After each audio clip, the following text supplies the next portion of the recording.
Little thumbnail of the picture I took from last night, and Crazy Eyes Trudeau. Crazy Eyes Trudeau's the I don't want to say the idiot brother of Blackface Trudeau because they're both idiots. So anyways, there he is, Crazy Eyes.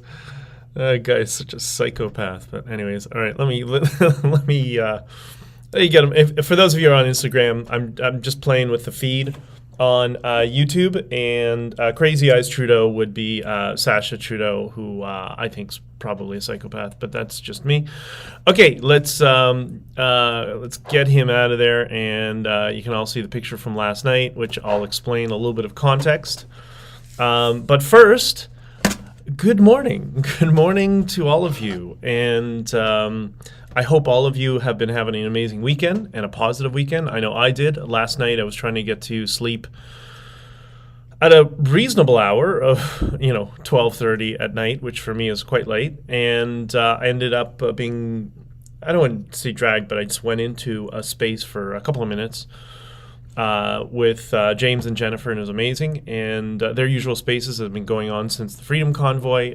They're all amazing people, and Mario was there, and a whole bunch of people that I've gotten to know over the past several months. And one thing leads to another, and it's 2 o'clock in the morning. Great, I got to be up at 6. So yet again, if I look like a zombie, there's a reason for that.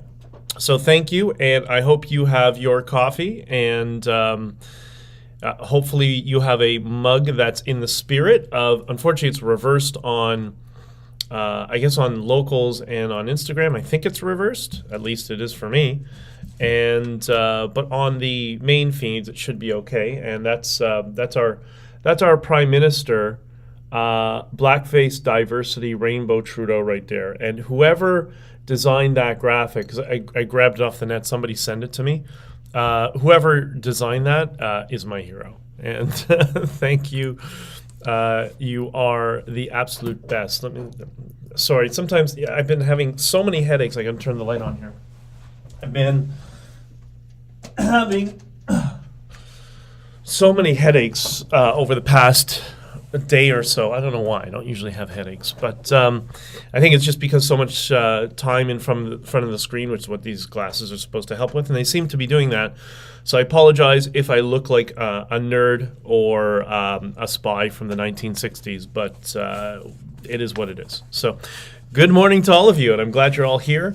And I hope you're all having the best, most positive weekend. You've been spending that time being good to people. I saw a lot of people last night being good to one another, and it was absolutely amazing. We'll talk more about that in a couple of minutes. But just a couple of things. First, for those of you who are on Telegram, there is a Honking For Freedom Telegram channel, which I try to post stuff relevant to, and you know what, there's an increased number of people who are posting since I programmed a few bots to clean house from all the Chinese networks that are trying to promulgate porn and conspiracy theories on there. I think I've cleared most of them out, but it's not an exact science.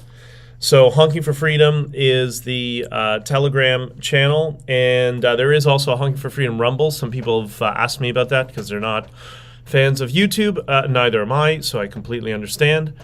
And they're just not live streamed because I can't get the RMTP settings working with it properly, and I just really haven't had the time. But this is the Freedom Coffee live stream, where we all acknowledge and point to the freedoms that we have, and we celebrate and work on ideas of expanding those freedoms in the future. And that's important. Some people are a little bit like, wow, our freedoms are being crushed. I've heard some people say, well, we have no freedoms. No, we have lots of freedoms. We have some political trash that are screwing with them. But if we acknowledge what we have, then they can't take it away, and then we can push for more. So, thank you. And Scott, 100%. Freedom always wins. And, it's that E.O. Wilson quote that I always love. That's the justification for that, which is the genes hold culture on a leash. So it doesn't matter how much the culture or politicians want to push people. in a certain direction, we have innate instinctual desires for freedom. And that's why we're always going to win, no matter what. And we're just the pain in the ass that will never go away. And the totalitarians, that's why they, throughout history, they've needed to try to kill people and murder and genocide, that freedom-loving philosophy we call communism that's killed hundreds of millions of people. That's why, because freedom is innate to all of us, at least I believe. So, it's funny. I was thinking about this the other day. Everybody has heard about hush money. We all know what hush money is.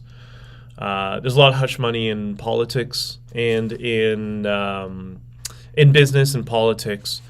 You hear that in legal cases, court cases, all that sort of law enforcement. Do you know what reverse hush money is? Have you ever heard that term before? If anybody's heard that term, let me know. I'm going to be talking more about that in the near future. I wish I could have.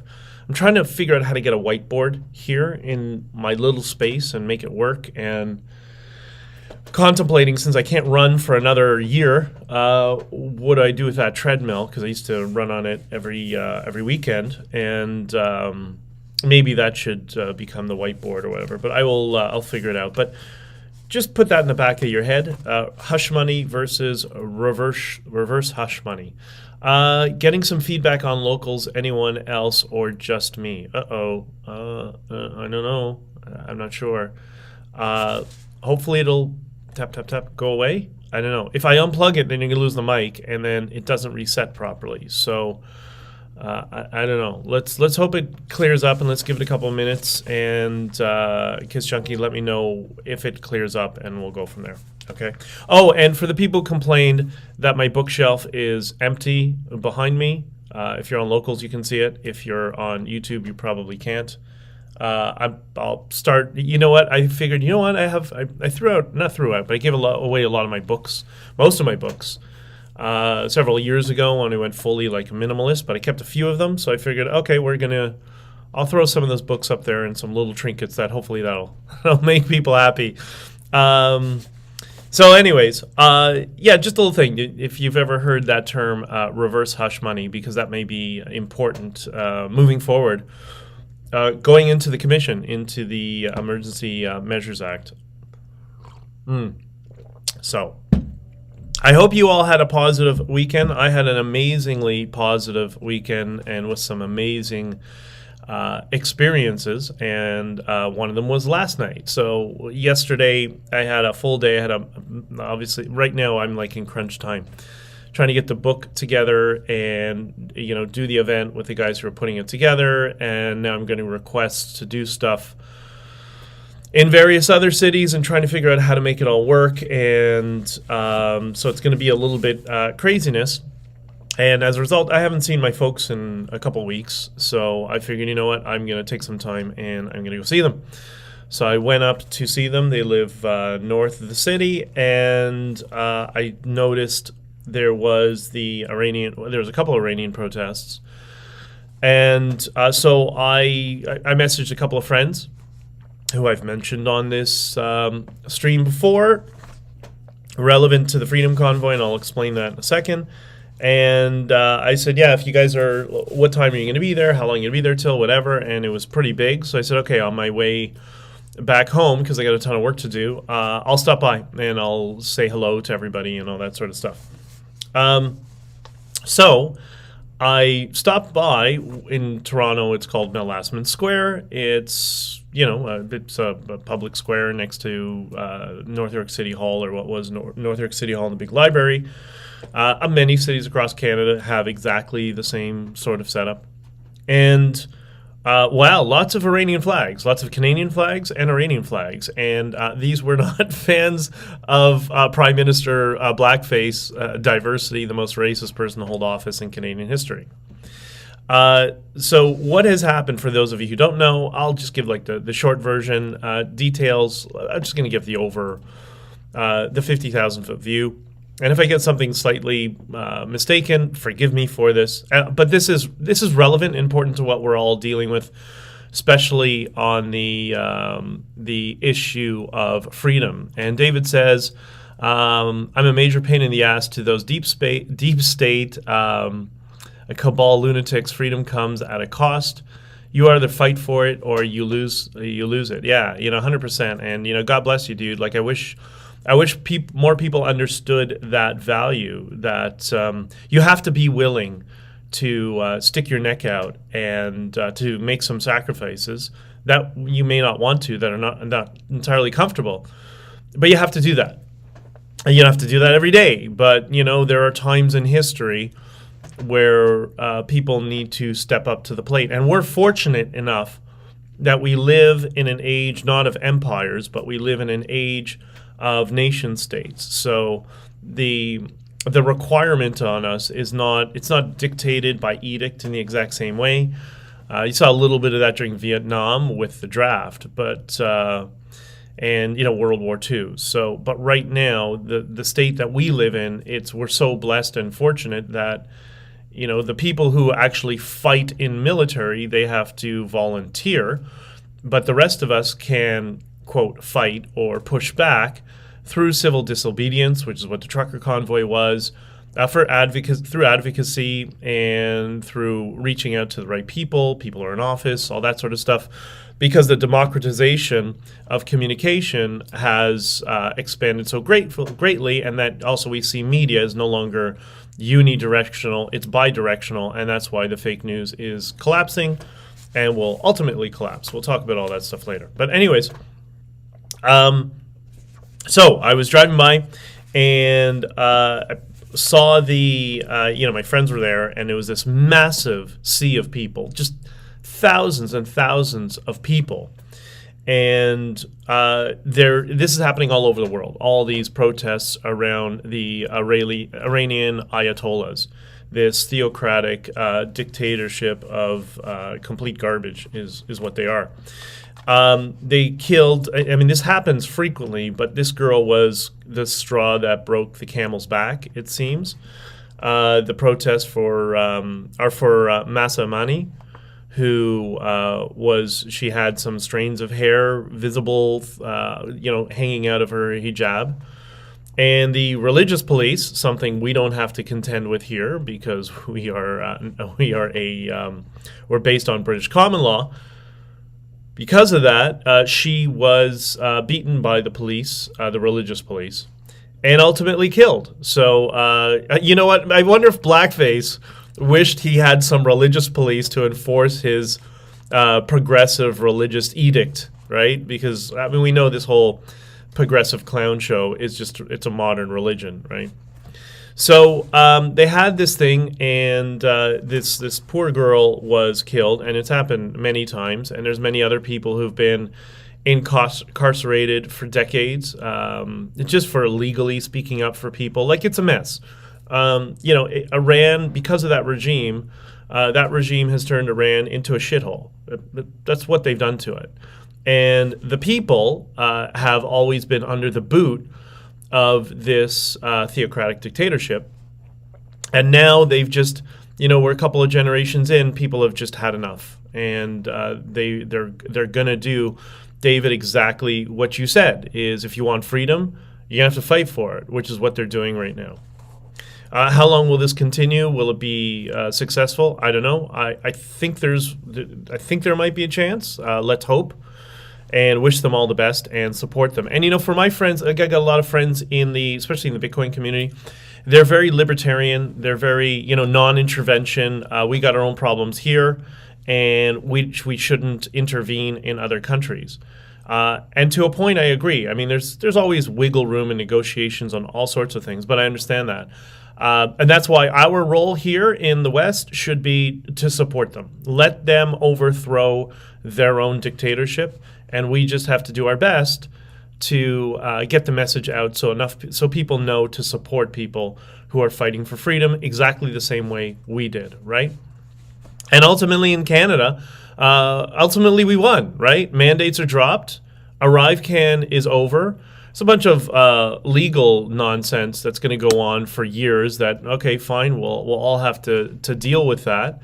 and there will be the commission where the government's going to have to explain itself, and we're going to be like, no, no, sorry. So that will, and that's our process. So at least we have it, but they don't have that in places like Iran, so we need to support them. So, okay, why is Iran important? Okay, and listen, I'm no geopolitical expert. I have a lot of friends in the Iranian community who are probably going to yell at me and say I got, some details wrong and all sorts of stuff, and I get it. Jane, this is a bad time for me. I need to get ready for church. Jane, it'll be up here. I love you. When you finish church, you can come on and watch my little diatribe and tell me what I got wrong or correct, and give me your input after. I'm always looking for your input. So thank you, everybody, for sharing your comments, by the way. So, Iran is this complete, well, like I described it, it's this theocratic dictatorship sort of shithole. And, we saw they've been causing chaos around the world for decades, right? They're masters of propaganda. They intermingle in Western countries. They fund campaigns. They fund individuals. They fund extremism in various other various countries, and they also fund violence and terrorism and kill people. One of the things that, here's an example of their propaganda, and we saw this with was the Washington Post, I think, was regularly doing this. They're always crowing about Saudi Arabia. Now, I'm no defender of Saudi Arabia, although Saudi Arabia under bin Salman is trying to move in the direction to become more westernized, because he's kind of a Western guy. He likes Western music. He likes Western cars. He likes Western culture, American and British and Canadian and whatever, right? So finally, there's somebody who's at the helm there that's trying to bring them out of the 6th century and modernize it. And that's a slow process, and it's a very dangerous process. As we've seen, he's had many attempts on him. But so you see the progressive communist media in the Western world. You've heard them many times crow about Saudi Arabia. Firstly, is this guy Khashoggi, okay? Khashoggi was an arms dealer. It makes me crazy when idiots in the media say, oh, yeah, he's just a journalist. No. Firstly, remember the Iran-Contra hearings?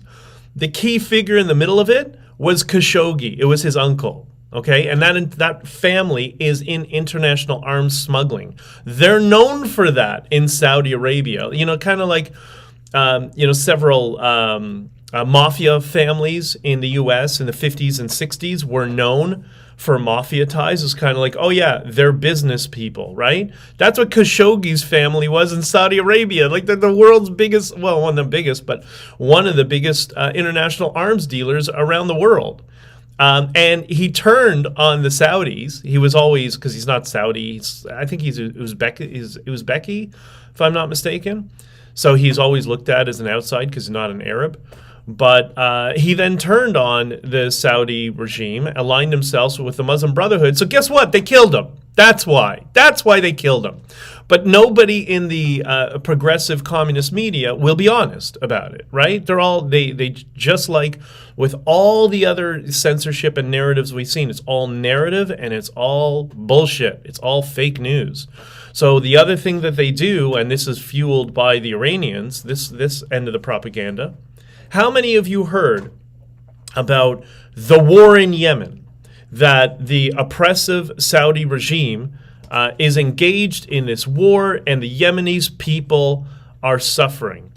Okay, who are they fighting? You notice they always miss that out, that Saudi is involved in the war in Yemen. They're not fighting the Yemenis. The Yemenis invited and asked Saudi Arabia to help them. You know who they're at war with?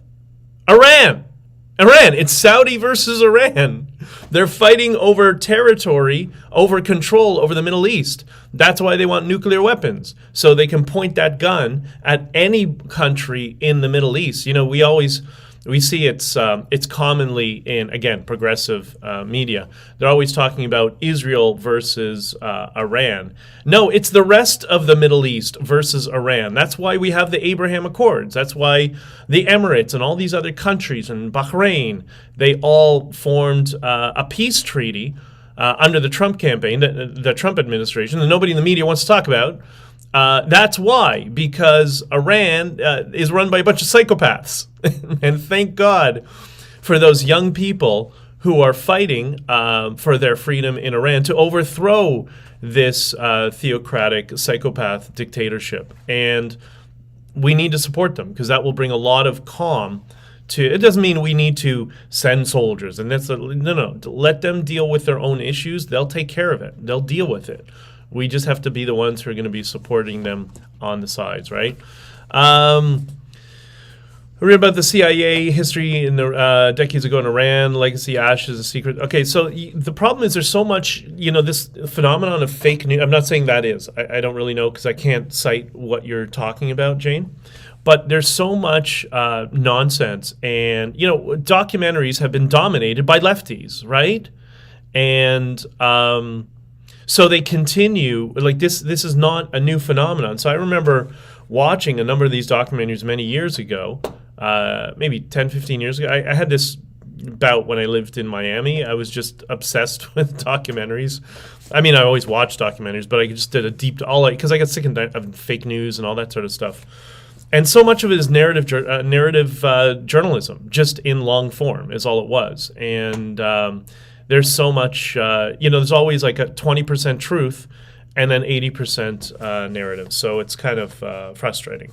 Anyways, so that's a little bit of the backdrop of Iran. There's so much more. Listen, there's a reason that Trudeau smoked Soleimani, which was a great day in history, and all the Iranians loved it, because this bullshit that he was in charge of. And the other thing, he was a military commander. No, he wasn't a military commander. He was in charge of the RGC.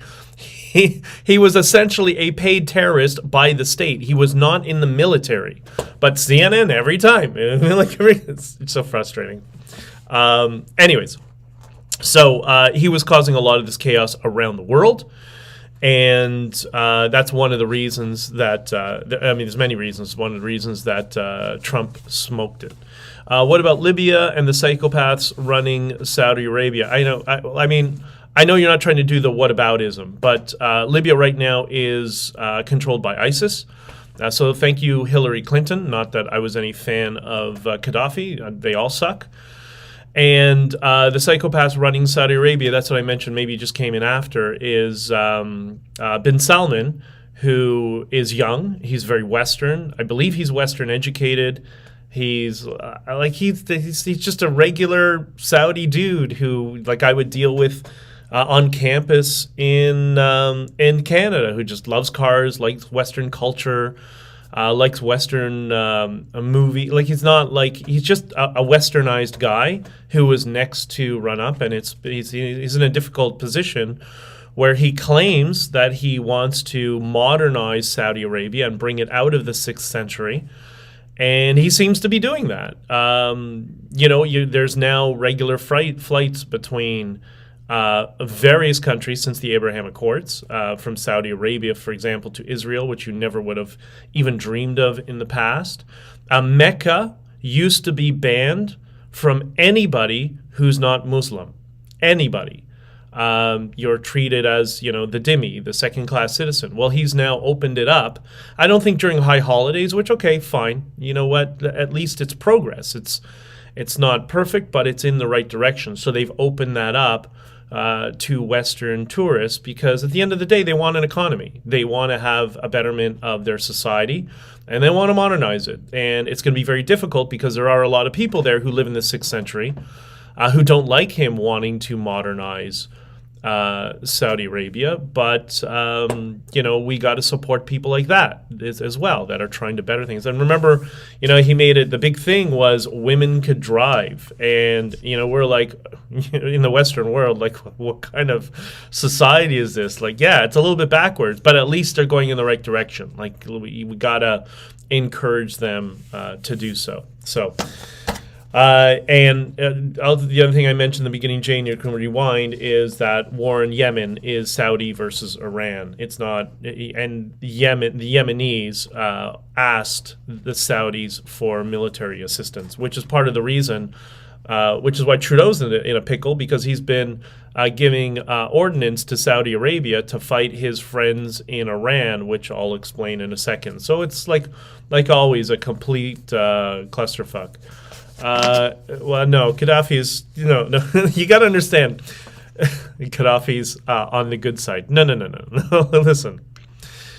And this is part of the binary thinking we need to get away from, that people, politicians and political parties and the media have been trying to push us into, that there's always a good guy and a bad guy. Sometimes there's all good guys and sometimes they're all bad guys, right? Like that's just like when in Russia-Ukraine. I know people get a little bit taken in by Putin's anti-woke messaging, which is good. That's Putin good versus Putin bad. But in the Ukraine-Russia conflict, they're all assholes. They're all corrupt assholes. They're all stealing from everybody. It's the world's largest laundering money scheme involving politicians around the world. That's why, I just, my sympathy is with the people who are in the Ukraine. People in Russia aren't really, and soldiers in Russia are being forced to fight, right?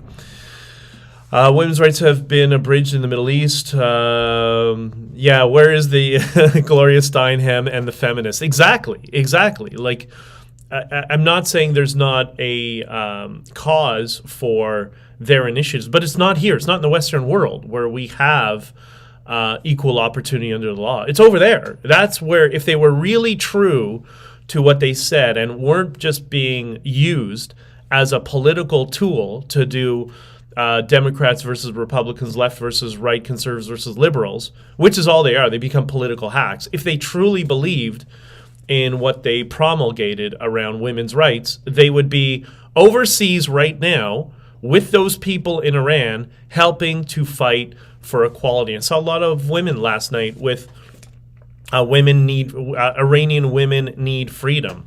They do, because they have, under the law, less freedom than men in that country. That's not the way it is in the Western world, but is the way that it is there. So I arrived, and my friend, and this is why it's relevant for the Freedom Convoy, in my opinion, Salman Sima, who's become a very dear friend of mine since. We were talking about it the other day. I think we met in like 2014 or 2016. I tend to have, when I form friendships, I tend to have them for a long time, and he's one of them. And Salman was on stage, and they do politics differently in the Middle East, and he's leading a chant. They do love chanting in the Middle East, and God bless him. You got to respect our cultures are different, and that's the way that it was quite surreal to be right next to the stage, right in the middle of these thousands of people. Those are the pictures that I put on Instagram last night. And, we could hear his voice going. So myself and another friend went to grab him tea from Starbucks. And he took a break from the shouting, and we hear Salman, here's a tea. He was like, oh, thanks, brother. And it was great. So he was on there leading everybody for several hours. Like it was quite amazing. And again, there's anger at the Iranian ayatollahs, but complete unity in amongst the people that were there. And it wasn't about we're left or we're right or we have this different issue or that issue. It was just, no, we're all here for freedom. And if those of us around the Freedom Convoy believe in the values of freedom, we need to support other people who fight for the same thing. And also, Salman was basically by my side almost every day at the Freedom Convoy. Like he was one of the groups of people he's helping out because I couldn't move. So, there was limited where we could get food from, couldn't get coffee anywhere and stuff. So he was... I needed to communicate with other people. So Salman was like, he was so invaluable to me. Like he was amazing. He was the one who kicked Punchy McGregor out of the hotel and told him, I'm sorry, your CTV is not news. You are a state-funded operative, and that's why you're not welcome here, or however he worded it. It was brilliant, right? And because you talk about a guy who lives and breathes freedom. When you're thrown in jail as a political dissident in Iran and almost die, I guess it changes you. And it definitely had an effect on him. And I have so much respect and time for him. So he was on stage for a couple of hours. I was there. I was only there for a couple of hours, and he was on stage 90% of the time. And while I had stepped away for a couple of minutes to talk to somebody, which is Headshots, who I don't know if you're on here right now. Hope you're there, brother. Salman was attacked on stage. He had somebody from the Iranian regime, because this is part of the problem, and I'm going to get to it. Remember, I mentioned that they meddle in politics around the world. Somebody from the Iranian regime somehow snuck through the crowd and came right up to him and threatened his... I don't remember what he said. Someone was telling me half in Farsi and half in English because, the adrenaline was pumping. My Spanish is pretty good. My Farsi is a little weak. But that they made an attempt on his... And a bunch of people grabbed this guy and threw him away. So just kind of crazy that sort of stuff is happening in Canada. But again, that is an imported value system of where we allow people who are loyalists to this theocratic dictatorship just to run roughshod all over the country. Like, oh no, we don't care about when you come to Canada. We don't care if you embrace Western values of respect and freedom. No, come, be a shit rat in Canada. That's okay. That's Justin Trudeau's diversity policy. Justin Trudeau, blackface, the most racist person to hold office in Canadian history. You'll hear me say that often. So and I'm going to go back a little bit because Trudeau always wants to go back to Harper. He's always got to blame Harper when he doesn't have anybody to blame. So back to when Harper was in power, Harper closed the Iranian Embassy in Canada. And why did he do that? Well, there's many reasons. But one of the reasons, like for us on kind of the ground level, that he did was the Iranian Embassy was being used purely for intelligence operations. It was all IRGC people, and they were using it to do surveillance and threats and intimidations on people in the Iranian community and to surveil them. Okay? So think about it this way. You're an Iranian, okay? You leave Iran, and for whatever reason, you're somebody like Salman, you're a political refugee, your life was threatened, or you're a woman and your hair was hanging out of your hijab, and somebody in the religious police has it out for you and you need to escape. There's so many reasons that people will leave and go to other Western countries. I always propose that they should be going also to other Latin America, but that's just me. But okay, so you come to Canada, all right? So you're in Freedom Canada and everything's great. You got away from the Ayatollah shit rats, and now you can be free and you can breathe and you have to worry about, threats and whatever. But now you have this Iranian embassy, which is being used to surveil people in the community, and you as well. And if you say or do the wrong thing, guess what happens?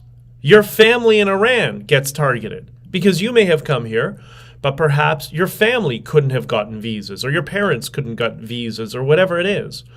Well, if they're if they're conducting surveillance over you in Canada, and you have family back home, and you say the wrong thing, this is why we're always like, why don't people in, certain ethnic communities speak out on issues, right? Because they put at risk their families back home. And it's the fucking retards like Justin Trudeau who do that. Part of my language. Just get so fired up about the stupidity of this. And you know where this is very prevalent? You know where this is very prevalent as well? In the Chinese community. Because that's exactly what happens to people who are Chinese in Canada. And Trudeau has aligned himself with the CCP. And we saw this during when Ai Weiwei had his art installation at the AGO, that was being used as a surveillance ground for people aligned with the Communist Party of China and the People's Liberations Army, communist shit rats, to surveil people in the Chinese community and to see if they have family back home that they can torture and arrest or murder. And this is the problem when you have morons like Prime Minister Blackface, the most racist person in Canadian history to hold office, making these sorts of decisions. But he doesn't make the decisions. It's not him. It's the people around him. And one of the people around him is his brother, Crazy Eyes Trudeau. That's Sacha Trudeau, which I had in the thumbnail. And what's really concerning is Sacha is technically some sort of advisor. I can't remember his exact title, but he's an advisor to his brother. Okay, fine. He's an advisor to his brother.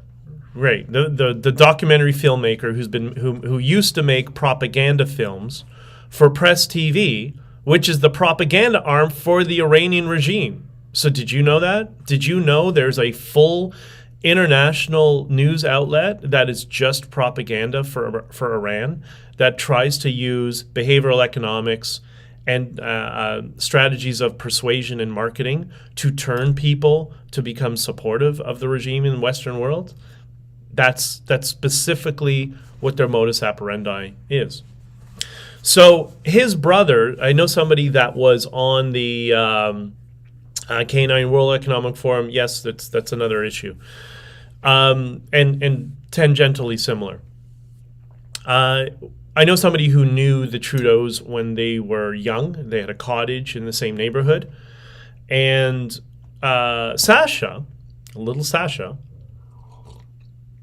Crazy Eyes psychopath Sacha, when he was 12 years old, maybe, I don't know, I don't remember the exact age, he became obsessed with the Iranian mullahs, fascinated by it. It's so amazing, this culture. I'm sorry, that's not Persian culture. That's not what it is.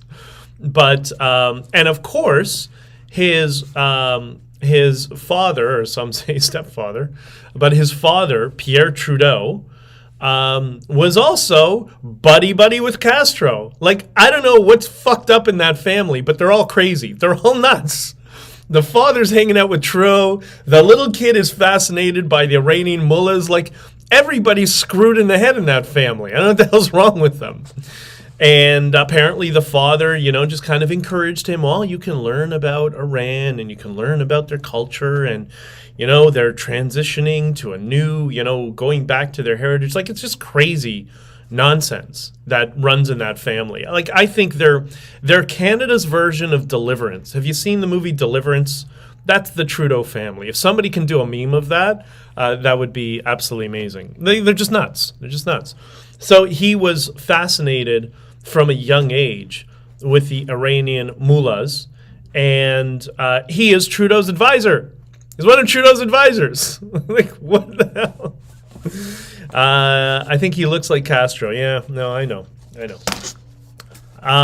So he, after the airliner, which I'll get to, was shot down, where many Canadians were murdered. I think there was 100 and, if I remember my notes here, 176 people on board were killed, and we'll get to that in a second.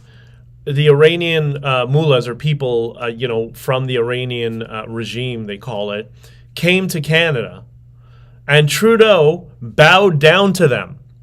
That's your prime minister bowing down to those theocratic shit rats. Your prime minister did that. The person who your taxpayer dollars pay for, he was bowing down to them. Now we think, okay, he's bowing down or whatever. Like, no. You have to remember, in other cultures, when you live in other places around the world, certain cultures' signals have a lot more weight than they have in Western or British culture. And something like that, like bowing down in their culture, is hugely significant. That's not a small thing. For Western culture, it's like not a big deal. But we have to take off our Western culture goggles and put on our, Iranian, Persian culture glasses and look at what they're doing. That this schmuck is bowing down to these people who just killed 176 Canadians, right? So the incident in question was is the Ukrainian airline flight PS 752. I'm sure you all remember it in the news. It was in, 2018, 2019? I can't remember what it was. It was fairly recent. And, 2020. That's right. I have it written down here. And a missile, and this was in the Ukraine. Was it in the Ukraine? Yeah. And of all, I don't know, Ukraine's always in the news now, right? But the missile, and I by the way, I caution people, correlation is not causation. Just because this plane was shot down in the Ukraine doesn't mean there's any relevance to the Russia-Ukraine war. I know some people will make that leap. Don't do that. Why? It says, Sasha made propaganda videos for them. Funny thing, he's probably took a pay cut to do that job. Yeah. But he is crazy enough to want to do it. Yeah, because he is ideologically aligned. So their prime minister's little idiot brother, is he older or younger? I don't remember. But his idiot brother was working, doing propaganda videos for the people who killed 176 Canadians, right? And we can't do, are they Iranian or Canadian or Iranian descent? Because you know what they say, a Canadian's a Canadian's a Canadian, right? That's what Blackface himself said. So he's such an idiot. Anyways, so a missile was fired from the Iranian Revolutionary Guard Corps, that's the IRGC, battery in January 2020, killing all 176 people on board, most of whom had ties to Canada and were heading there from Kiev. So, they shot down a plane full of Canadians or family members of Canadians. And a Canadian court ruled, because they took the Iranian government to court, ruled that the said Ukrainian airliner was shot down internationally last year in, quote, and this is the judge's ruling, in an act of terrorism. And that's who Justin Trudeau bows down to and aligns himself with. And his idiot brother, who they keep hiding, made propaganda videos for and is obsessed with.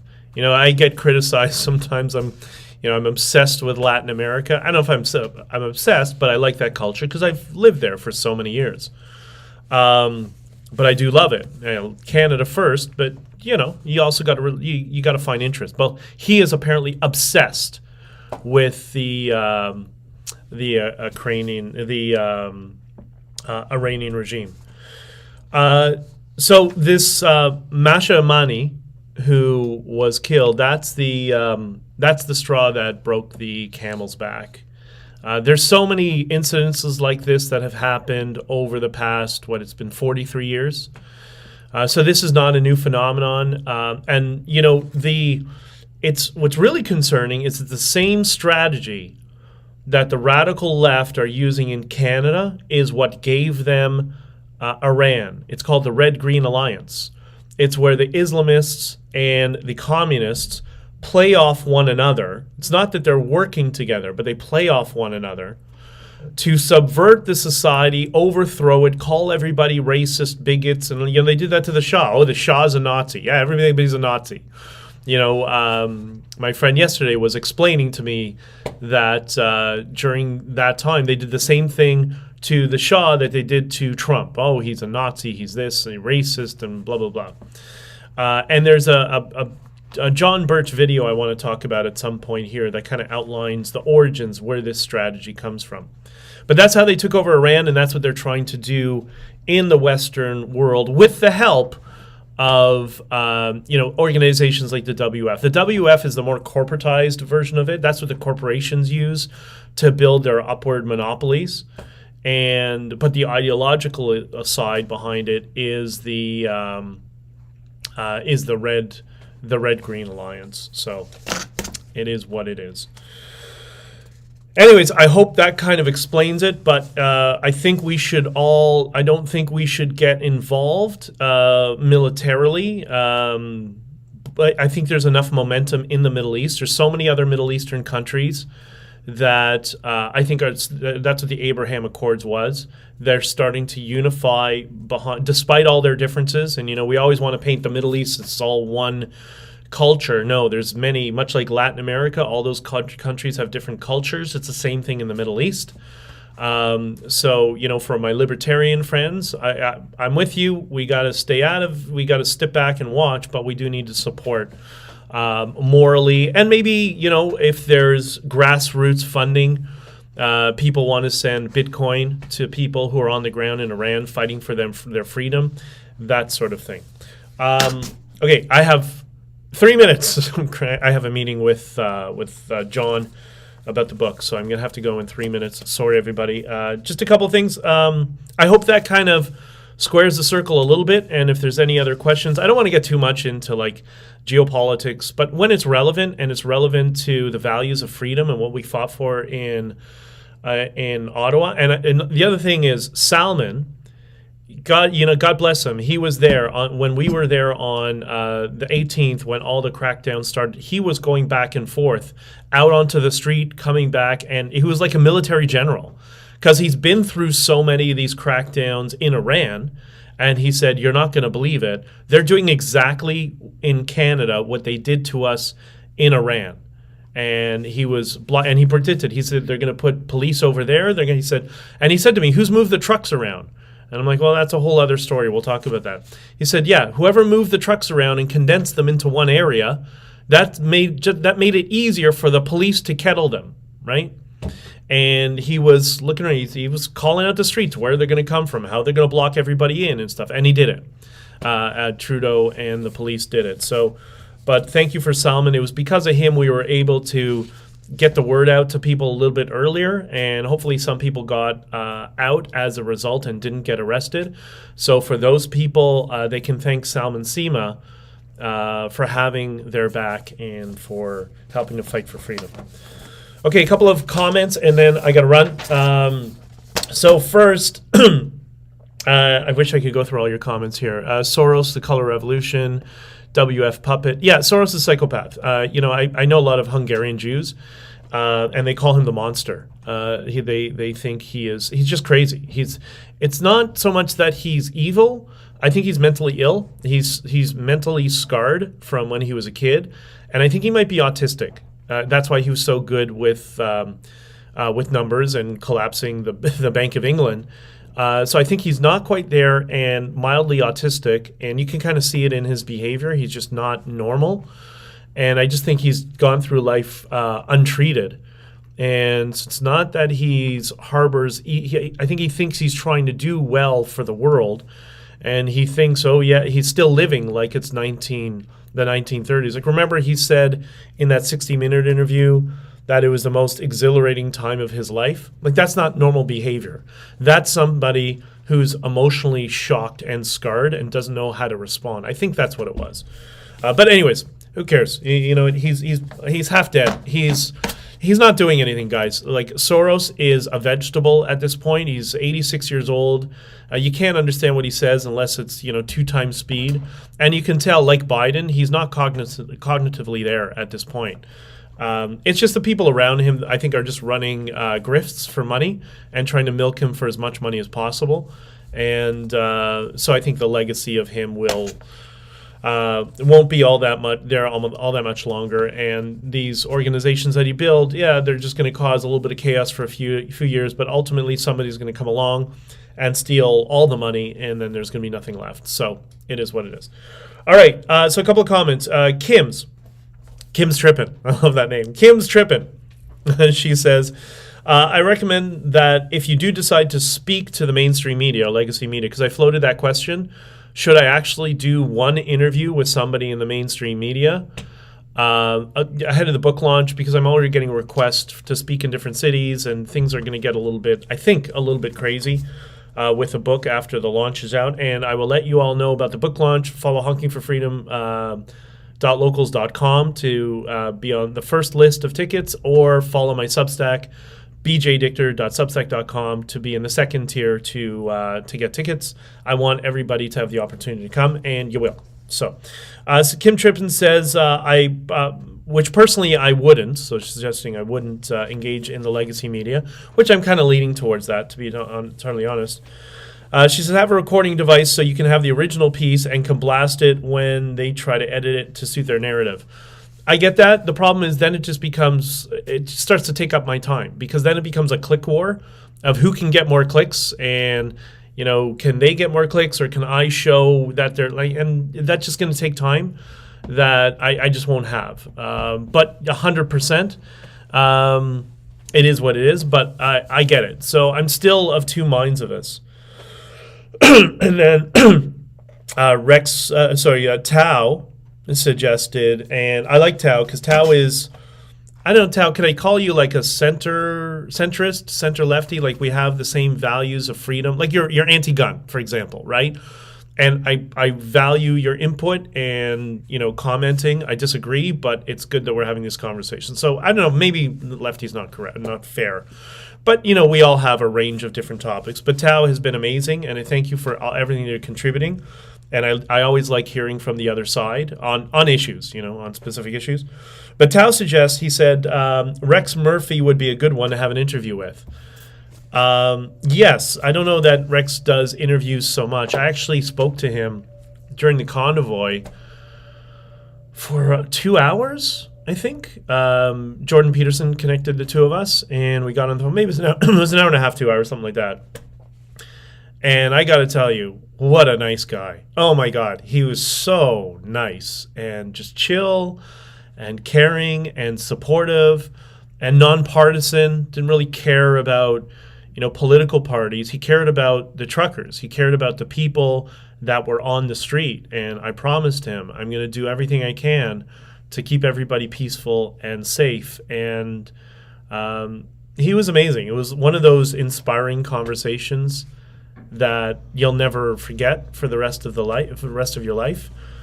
Because you talk to some people they get famous and big platforms and all that sort of stuff, and there's a certain aura about them of, I don't want to say it's not humility, but maybe it's an element of that, and I don't mean it in a negative way, that they know they're in charge, and that's fine. That's cool. I get that. But with Rex, and Jordan's like this too, it was just so soft, just like hanging out with a friend in a coffee shop. He was amazing. He must have been one hell of a journalist. I mean, we all know he was one hell of a journalist. And, John is like that. John, who's helping me with the book, who was a journalist for 30 some odd years before he became an author and is doing the book with me. He's like that as well. They have a certain talent for diffusing people and getting people to open up and talk to them, and that's what Rex Murphy was like. It was like talking to a psychologist. It was amazing. So yeah, Rex would be good, but I don't know if he does that. And somebody else said, pardon me, Stephen LeDrew, the former head of the Liberal Party, the guy with the glasses who was on CP24, who's gone on, he went on Tucker Carlson and got lambasted by the progressives as a result.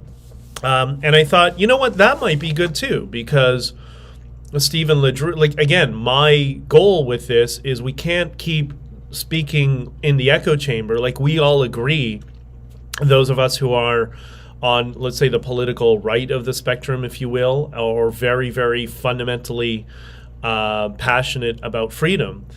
We need to figure out a way to talk to people on the other side. We need to get the people in the neighborhoods who disagree with us on a whole bunch of issues to get them back to valuing freedom, which is why, I mentioned in the space last night, my book is not written for conservatives. I mean, it's written for us because we know what happened, right?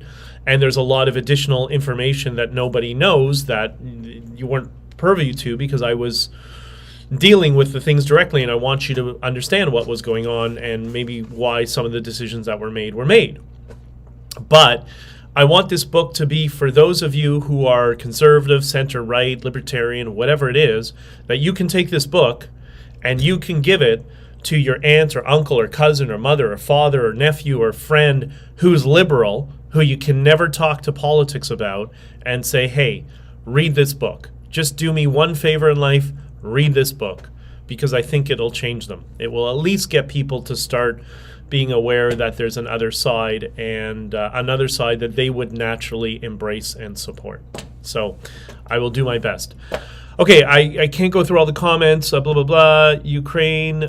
David, by the way, thank you for all your comments. And Azura as well. I appreciate it. Ukraine is not a victim. They are pro-Nazi. Listen, everybody there's Nazi. Everybody. There's garbage everywhere. Like my, one half of my family came from Ukraine. And they've always been, they're garbage all over, right? There's good and bad people everywhere, right? But yeah, I mean, the problem is Krista Friedland's grandfather, who was the Nazi propagandist who ran the Nazi newspaper in Ukraine. So she wants everybody else to be held for their sins due to their race, and have reparations, but not her. Okay, Krista Friedland, if we're reparations, you froze my bank account the same way as your father's Nazi party froze the assets of Jews during World War II, and leading up to World War II. So, okay, great. So all the Jews here are going to come to you personally, Krista Friedland, for their reparations. I agree. We should have reparations, Krista, and you're going to be the first one to pay. Anyways, sorry for a little bit of a rant, but whatever. We need more like this, Wyatt and Daniel. Thank you. Alyssa, I appreciate the love. Thank you. I've only been doing this for a month. I've been producing podcasts for years. I never really wanted to be in front of the camera, but given the nature of the commission that's going to be coming up, it's going to be important to have this platform for us all to speak, to ensure that the truth is going to be out there and we don't allow people to sweep it under the rug. And so thank you for being here. I got to run. We'll talk to you all soon. And